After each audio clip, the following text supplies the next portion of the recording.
important is it to obtain a detailed family history from a client? It's very important to get a detailed history of not only of the personal history of the client, but also of the family history, that is a genogram, a family tree. And one of the reasons for this is principally it helps us with our diagnosis.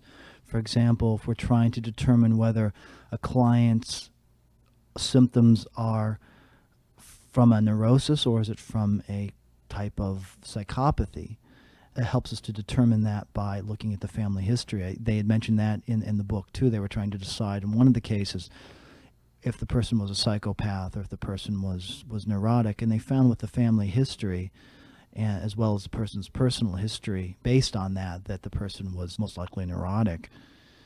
Also, we have to understand that neurosis is social in nature, that neurotics beget other neurotics, that neurotic parents have neurotic children, or the children almost invariably become neurotic.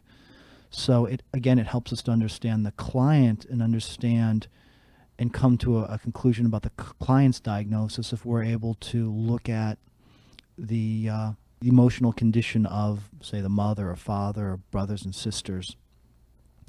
Also, in looking at how certain traits are passed down, to see if there are any maybe genetic factors or biological factors for any kind of mental illness or other physical problems.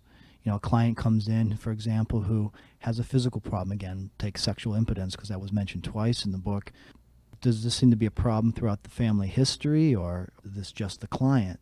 So these things help us to understand the client, and they also help us understand the environment of the client, so we as therapists know what to contend with. If that person, for example, is still living with the family, then we know what kind of environment that person is going to be living in, and we know we're going to have to understand how to deal not only with this client, but with the client's family.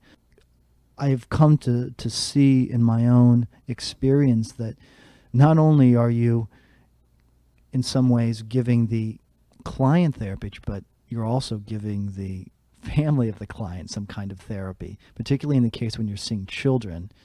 Almost invariably, the parents end up getting in the way, and you have to reduce energy or mortify fear with the parents of the clients in order to be a help to the child client that you're seeing.